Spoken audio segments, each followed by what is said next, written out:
You'll turn into a track-worthy machine, little Enfield, I swear! What is going on, everyone? Welcome to another episode of Yammy Noob. Today we're continuing work on the Royal Enfield. Now we have lots of really trick parts coming for this by way of SNS and the Build Train Race program, but we just can't wait to get our filthy little mitts on modifying this bike.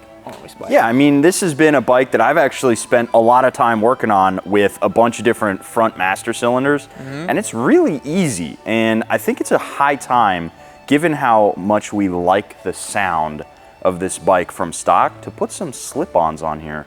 See what we get. Yeah, so today we're going to be installing a set of slip-on pipes provided from Leo Vinci. We're also going to be reading the pipes off a dB meter to see how much actual increase in sound we're going to get. We're also going to weigh this motorcycle, trying to get it race prepped here, right? Going to weigh it and see how much weight we can chop off of it in just today, and then see if the butt dyno feels any effects. Let's get into it. Before we install our pipe on the Royal Enfield today, we're going to actually get a dB reading to see how loud this motorcycle actually is before we get the pipes on. So we have the stock pipes here on this bike. We've actually measured out 10 feet to where Spite is over there with the dB meter. It's our first time using this, so if the results are weird, bear with us. We're learning as we go.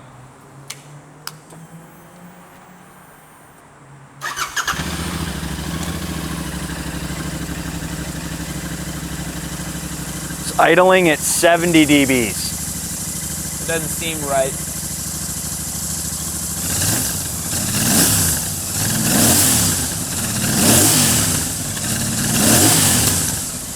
Revving up to around 85 or 90 dBs. Okay.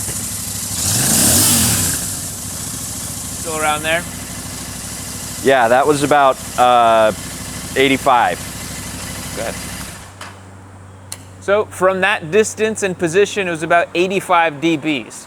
Your results may vary based on how close you are to the pipe. Since this is a race bike build, we have to see how much this motorcycle weighs, right, Spite? Sure, okay. Following our very scientific methods, we have two bathroom scales that we're going to try to use to weigh the Royal Enfield. One of them doesn't work, so we're going to have to do this bit of a hodgepodge way, so maybe Whitney will be kind and speed this up in post so we don't look silly. Let's do this! All right, what does the front end weigh? The front end weighs 218 pounds. And the rear, oh, it worked now. It said 0 pounds? 268 it says here. It doesn't say 0, it says 268.2 and 218. 218.6. Some quick math tells us 218 plus 268 is 486 pounds curb. Hey, that's not terrible. I mean, the real weight they claim is 444. Yeah, that's dry ass to be. So I'm willing to bet this is a 480-pound motorcycle. Yeah, let's see how much we can trim down. All right, guys, we did get a pipe provided to us by Leo Vinci, and we were very excited to take a look at these bad boys. Open the box up here. And as we said, they're just slip-ons, but we're going to be removing basically all of the piping. All the baffling, it's all happening at the rear end of that motorcycle. These are some good-looking pipes. Yeah, nice and black, kind of stealth. Sure, pop off the baffles smaller. for sure. Yeah, these are a lot smaller. They're definitely a lot lighter. Got to be a lot lighter, yeah. It's gonna be a big improvement. Yup. And should be pretty easy to install too. Yeah, for sure. Yeah, let's do it.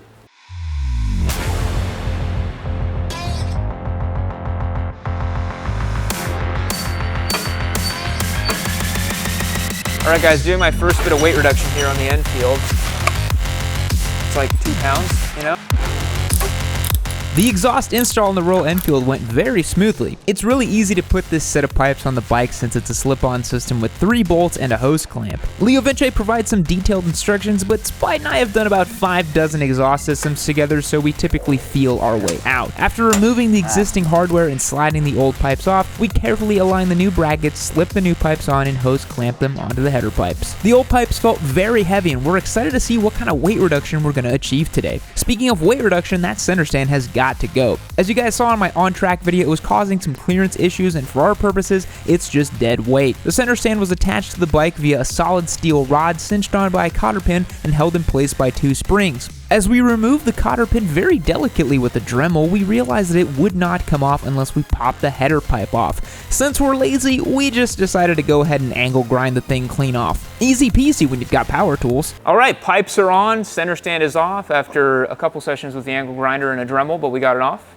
Yeah, I mean, we could have saved all the parts with the center stand, but we're not putting it back on. Nah. And it would have required taking the header off the bike, which, no thanks. Yep. So, I mean, we probably could have like smushed the header out of the way if we wanted to, but it's not worth it. The angle grinder was easier. Yeah. Now let's hear how it sounds and what it weighs. 242 plus 217 is 459. 459, so we cut almost 21 pounds. Off of 487, 28 pounds. 28 pounds, damn. That's about a 5% weight reduction. That's impressive, actually. That's pretty good, yeah. Time to see how it sounds, yeah? Yeah. It's currently 68 decibels outside. All right, guys, let's hear how she sounds.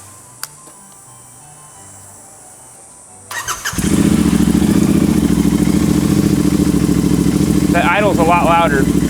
It's idling at around 80 decibels, so it picked up 10. Yeah. Which is double. Fun fact.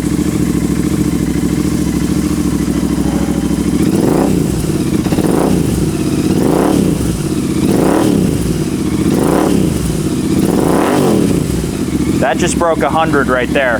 So it's somewhere between 95 and 100 when you're on the gas. Yeah. It sounds really nice though. It has a really bassy kind of Bonneville-esque quality to it. It's actually really great. I like it. Let's go take it for a spin.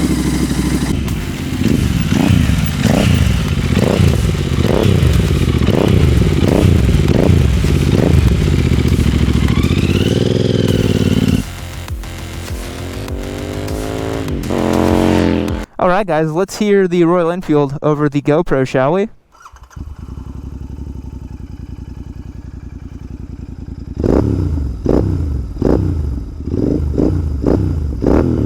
That's really nice, honestly. I like that a lot. This little bike has been slowly but surely transforming, and one day we will beat Josh's SV650 with the frickin' Royal Enfield, baby. So you hear it off of first gear, we got this really nice low rumble to it, and what I like about this engine is it's not very big. It's only a 650, and it doesn't really have a lot of like high compression, crazy pops and crackles. So even though this is a full unbaffled system, it's actually not that loud. We just put a full exhaust system on our Z900 RS, and that thing is really loud. And this actually at idle is really demure, really quiet, really kind of, you know, casual. We'll hear it on the pipe here.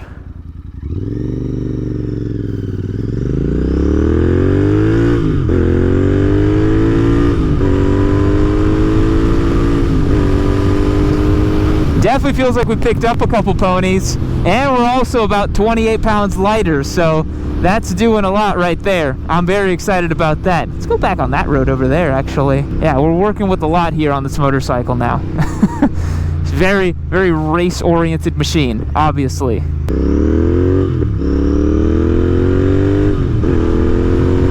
Yeah. Okay. Downshifting a couple gears, seeing how it sounds. Let's flick it through here.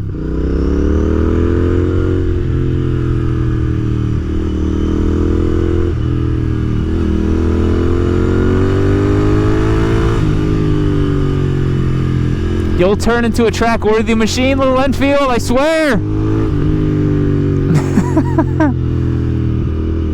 Yeah, I definitely feel that it's gotten a bit lighter. It's not much. We only shaved off about 5% of its weight, but I definitely feel that it's lighter. It's stopping a little bit quicker. It's feeling a little more nimble. It's just feeling a little more sprightly.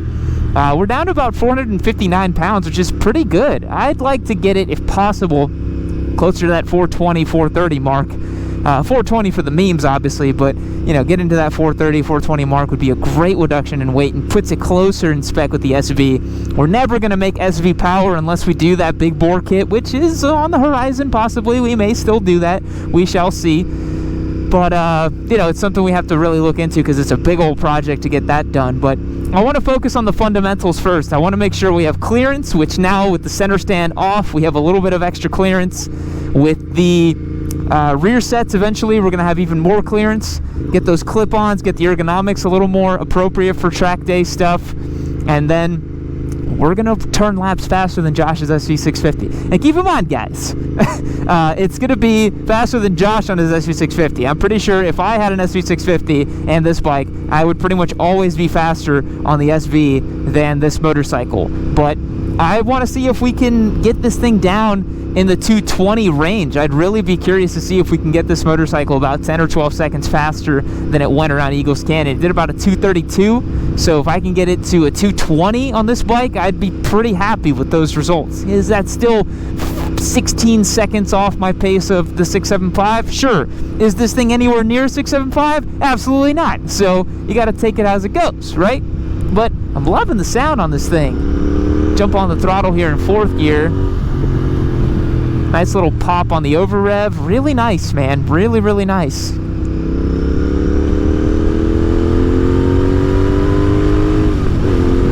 It's cool too because it's not a very big engine.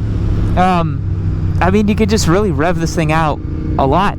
Honestly, you'd think that you can't really rev it out much on the street, but honestly, you actually can use this thing a lot on the street, which is really fun. A couple downshifts here as we flip back around. Yeah, really pleasant. Down in the 1st here, flipping to UE. Crank it in 1st, baby. Yeah, now I can hear that rev limiter. There we go. That shouldn't happen on track anymore. Oh, it's so funny. But yeah, bigger rear sets. Not bigger, Jesus. Higher rear sets. Get the suspension dialed in, clip-ons, sticky tires, properly sized tires, and this thing will decimate an SV650. I'm telling you guys, I'm telling you. I hope you've enjoyed the video today, our quick little install and first step in the build process of the Royal Enfield. In case you guys forgot, this is a giveaway motorcycle, so make sure you head over to shop.yamanoob.co. Get anything you want, you'll get entered to win, or go to yamanoob.co, become a member on our website, and you can rack up your entries for all the motorcycles we give away, and join the Discord, and get discounts on our shop as well. So we'll catch you guys in the next one. See you later.